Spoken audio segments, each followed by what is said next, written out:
You're going to start recording? Okay, perfect. Oh, yes. Awesome. Okay, well, let's get started. We can have people come in, and like I was saying, Dee, we record these. So, Love it. Yep. So this will go on our YouTube.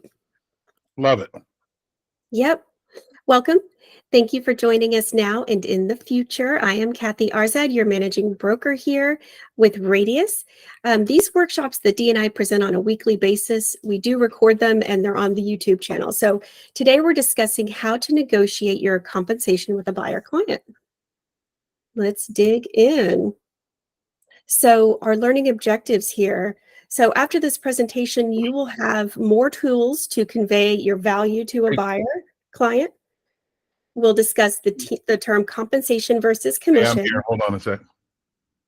and why we should be using this. The art of negotiation is to come to a perceived win-win outcome for both parties. So, commission versus compensation. In the context of real estate discussions with a client, compensation is a better term to use than commission. And here's why. So, compensation is a broader term that encompasses all of the financial rewards an agent receives, including potential retainer fees, bonus fees, and commission. So, it sounds more professional and formal.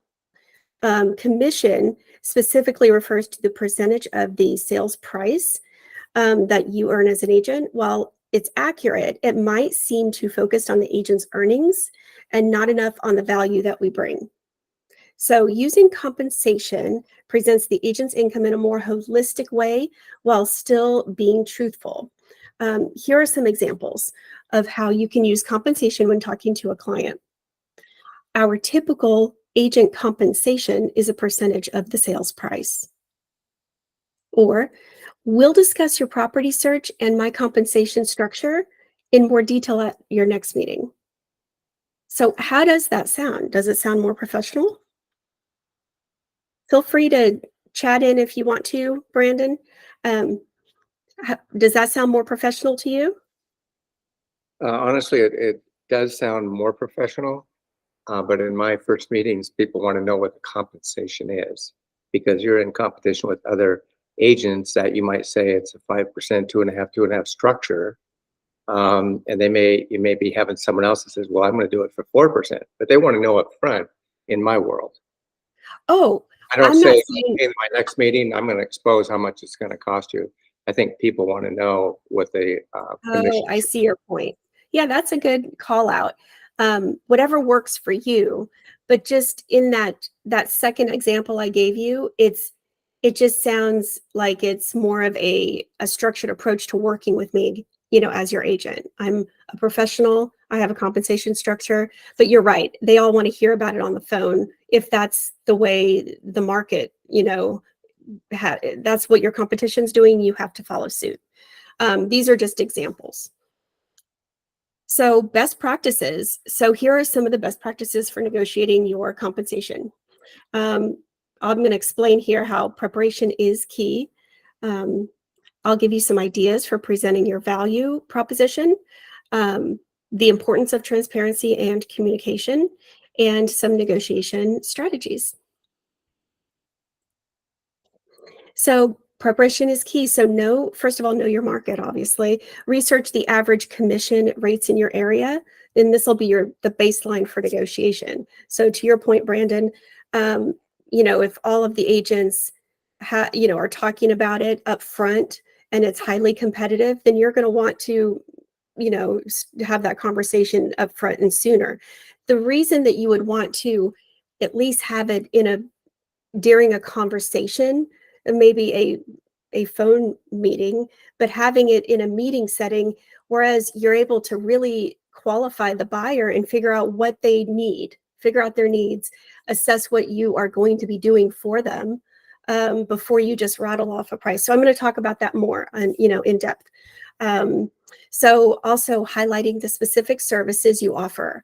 That's the understanding your value that benefit buyers, such as your strong negotiation skills, your in-depth market knowledge, access to exclusive listings.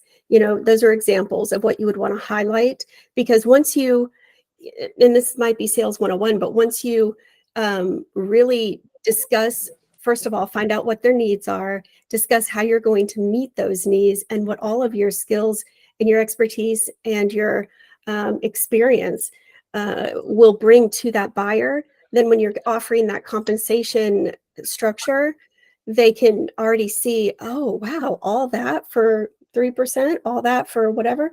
So see how you can just build up to that, and here's what we offer. And you can have different tiers. I'm going to talk about this too, like a tiered commission approach. Okay, so presenting your value. So as a buyer's agent, you're acting as a champion for home buyers throughout their entire purchasing journey. So your main goal is to find a property that aligns perfectly with their needs and budget, all while advocating for their best interest. Here's a breakdown of the things that you will do. This might give you some ideas here. So first of all, you're finding the right home, right? You have in-depth conversations to understand their lifestyle, their budget, and must-have features in a home. You leverage your knowledge of the local market to identify suitable properties, including those that might not be publicly listed yet. You set up customized searches based on their criteria and tirelessly search the MLS to find their perfect match. You schedule appointments for viewings and accompany the buyer, providing insights and guidance throughout the process. That's just one piece. So now you're securing the best deal. You help craft a competitive offer, considering factors like property value, market trends, and comparable sales. You act as their advocate during negotiations, using your expertise to secure the best possible price and terms. You keep the buyer informed about any market shifts that could impact their offer or overall buying strategy. Now, under guiding the buyer through the process, you're helping that buyer navigate and understand all of the documents they need to sign, which is a lot of documents.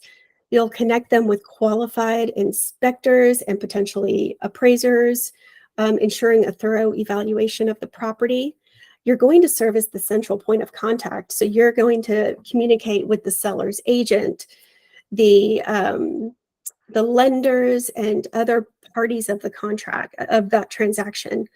And then you're going to offer them additional support so you can guide them towards getting pre-approved for a mortgage. That, of course, strengthens their offer. You possess valuable knowledge with different neighborhoods, helping the buyer understand the area's amenities, schools, and just the vibe of the area. And you walk them through every step of the closing process, ensuring smooth and successful transaction. So, those are just the basics that we do as a buyer's agent. And if you're presenting even a couple of these things based on what that conversation is like with that prospective buyer, wouldn't that sell itself? That list of stuff that you do, it's like, oh my gosh, the buyer doesn't know about how to do any of this stuff. Don't you think they would be more than willing to pay your compensation in order to have them in your ring? Have you in their ring? So are there any questions on that before I move on, or comments? I'll just make another comment on that. Sure, go ahead. This is a huge topic and one of Yes. concern right now because all the billions of dollars of lawsuits that have been lost and ongoing. And I think it's a highlight of a lot of what's controversial now in our industry, obviously. But I think buyers in general are used to you saying, hey, look, I'm going to charge you $10,000 for me to find you a home. And they're not used to that. It's like, wait a second, what's that? So, how do you address that? I guess when I'm going against someone else, and they say, well, I'm just going to charge you 1% or 0.5% or a straight line. It just cost you $5,000 to work with me, period. But here's the value proposition, but this is what here's what the fees are going to be, or the well, and Brandon, that's why I would suggest not just throwing out, a number up front before you even know what is their budget, like what's their price range. Are they looking at $2 million homes? In that case, you might want to take just 1%. Right. You know what I mean? I closed the deal on the very first meeting. I don't have a second or third or fourth follow-up meeting with my So- clients. It's okay, still okay. another thing up front. So I'm transparent up front to say, this is the way it rolls. This is how it works. And if I represent you, this is how it's going to move forward. I mean, not if Yeah. when I represent you. So essentially, you just have to come up with a script that works with you and your clientele. You need to come up with a script that says basically, this is what's going on. This is the shift in the industry that essentially you're hiring me. You're hiring me as your buyer's agent. Now, it could be maybe in your market, 80% of sellers are still paying for the buyer, the buyer's agent commission. So you can say the majority of sellers are still going to pay for my commission, but I'm just telling you that there are some that don't, and they don't have to. It's all negotiable. So I want you to be aware when we're looking at these homes that, my compensation agreement is between me and you. You just have to clarify it, and then you're the hero if you do find, if the seller does cover your cost, right? But at least you had that conversation, set the expectation up front, and we just have to get comfortable having this conversation. We're just going to have to, because that's where we're headed, that it's all negotiable, and the buyer and the buyer's agent, that's the relationship, that's the agency. Does that make sense, Brandon? Sure. Thank you. Just coming up with a script. Okay. So transparency and communication. So have an open discussion early on, have this open and honest conversation about your compensation, because then you can explain and be prepared for questions that they may have. And upfront and honest is always the best policy, right? You don't want to have any surprises once, God forbid, you're at the closing table. Oops, you didn't realize you're paying my commission because the seller's not paying for it. Like, that's not the time to have this conversation. You don't want to work for free, right? So anyway, but client needs, understanding your client's budget and expectations. Like I was saying, are they first-time home buyers? Are they looking for a quick purchase? Like, what is it? And you can tailor any sort of compensation structure around this. But again, this has to do with your market. If your market is and your business. Like, if people are, Hey, I have to run. I have a meeting right now, but I pinged you this morning because I was wondering if you'd be open to carpooling, but I might have to go to San Jose in the morning anyway. But anyways, that's why I pinged you this morning. okay, I think I just muted her. Okay. I don't mind y'all talking after the slide or whatever, or between the slides, but if we're like in a discussion together. So yeah, let's move on. So negotiation strategies. So lead with value. Like, that's the number one thing I can tell you here in this entire presentation. Always lead with the value that you bring to the table before discussing specific numbers. This is a negotiation strategy, take it or leave it. Be flexible, so be prepared to negotiate. Don't undervalue your services though, and you need to explain the rationale behind your proposed compensation. So offer options, present different commission structures. You can even offer perhaps a flat fee or a tiered commission based on the sale price to see if it aligns better with their needs. So you could say, yeah, my flat fee is $2,500, for first-time home buyers, something like that. You can just have this, but you have to already have had this strategy plan done for your business. You need to start thinking about this now, what you are going to propose. And then it just rattles off like, hey, this is how it works.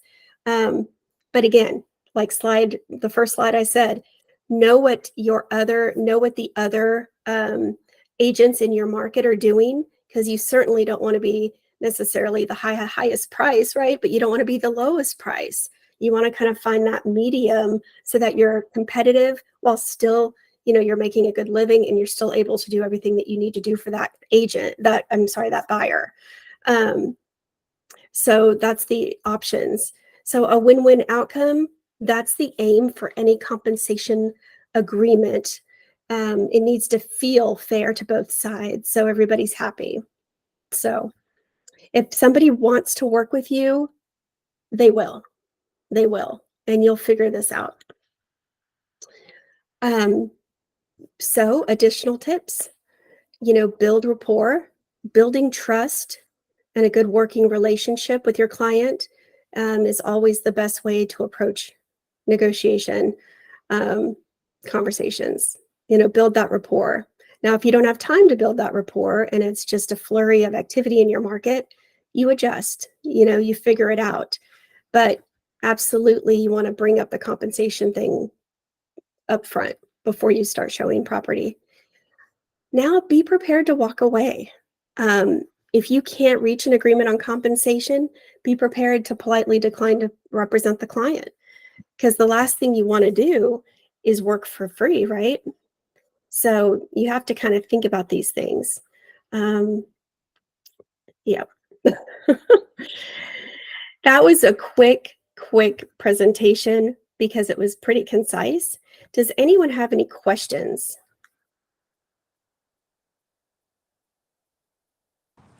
Hi, I have a question. This is Rachel.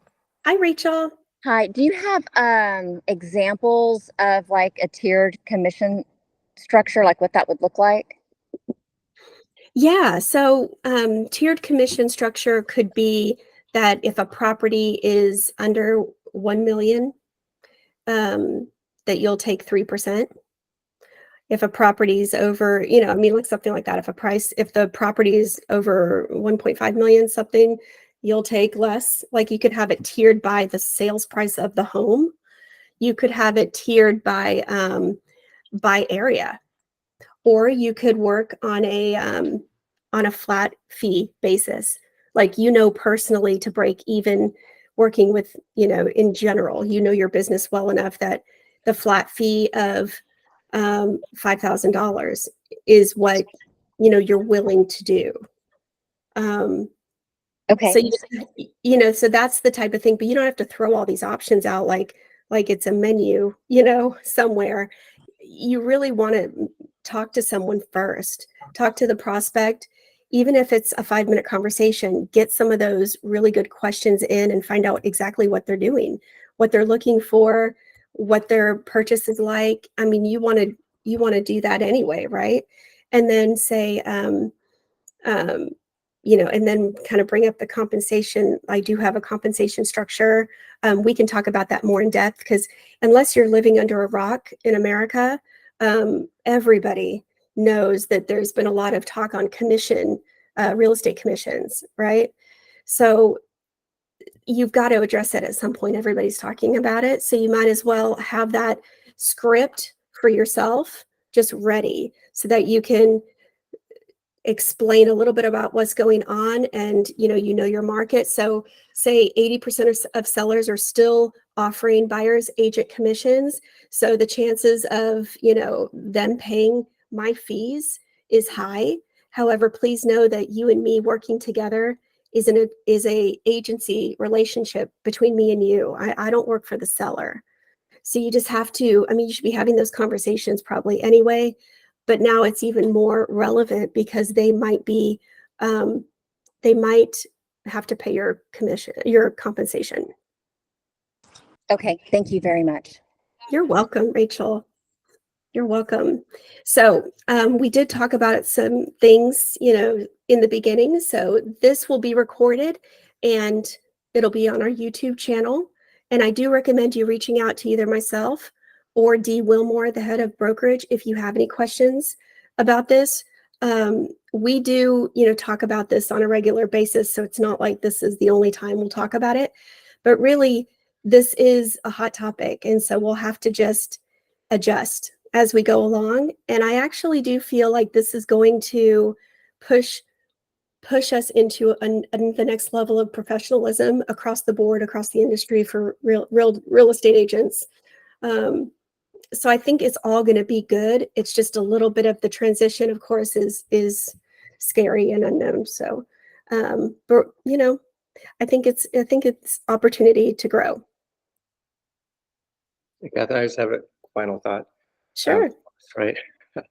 So one of the challenges that we have, or I have, is when you say a competitive price, what's everyone doing? No one knows what everyone else is doing. So a client says, well, what's typical fees? And you can't say that, well, it was 3% or it's 5%, You don't That's- have that data, that baseline. So that's where it makes it difficult. And going back to what I always thought that the seller paid. And, you know, it's just not always that way. It's going to take a long time for it to vet itself out, obviously. But that's Yes. one of the challenges we have. It's like, well, what is competitive? A flat rate or a tiered or, you know, whatever it is. And for them to swallow the pill that, wait a second, I'm paying for that. And then secondly, we have specific, is there forms, car forms that we use for the different, for the buyer's comp? I'm not familiar with that. There's always like a buyer broker agreement. I don't know the exact name, but CAR must have that. So Brandon, I'm the managing broker for Texas, Florida, and Georgia. And all three of those states have their own version of a buyer broker agreement. And that's something everybody's been, we've had this in Zip Forms for more than 10 years, just because, you know, the leadership at NAR kind of saw the writing on the wall, you know, like 15 years ago. These aren't like just sudden lawsuits that came up. This is a topic that's been under the spotlight for quite some time. So, you know, learning about just, you know, how to fill out that form and using that form for every single deal is just good. It's a best practice. And so even on that form, it says that the agency is between the broker, Radius agent, and the buyer. It's not between the buyer and the seller. You know what I mean? So, Yeah, I guess my question, I'm sorry, I guess my question was, is there something new, a different form that they're using now to That's a accommodate, you know, the lawsuits? well, that would be a D question for CAR. But my short answer on the other states I represent is no, there's no change yet. So you're right about things trickling. You know, we're not to a place where we know what's standard yet. But if you start to just delve into having these conversations about your value and say, just start having the conversations and see how the buyers feel, see how you can kind of see, and you'll be able to get some of that market competition data from all the buyer conversations you're having. So if you're talking about your compensation, you know, they can say, well, they'll probably offer it up. Well, this guy is offering me, you know, a flat fee. What are you going to do? I mean, you're going to hear about it. But what I meant by pursuing just going and researching what's in your market, you can simply take a collection of MLS listings, you know, and see what are sellers doing. You know, every day you should be checking that hot sheet in CAR for your, you know, area that you sell. Check the hot sheet in your MLS, and you'll be able to start to just see, oh, okay, I'm seeing the majority of the sellers are offering like 2%, which is different than what it used to be, or 1%. I mean, I've been seeing that in Florida. There's a bunch of that happening. And then, so you know what I mean? You're going to get a feel for what's happening in your market, even though you're right. We cannot talk about commission with each other. I mean, from a different broker. So your friend from a different broker, it's completely not allowed to talk about commission. So I know it's tough. You can't just, and that's part of the issue. We can't have a standard commission like that. That terminology is dead. There's no standard. It's all negotiable. So you'll just have to figure out what works for your niche, basically. And you'll figure it out pretty quickly, probably. Yeah,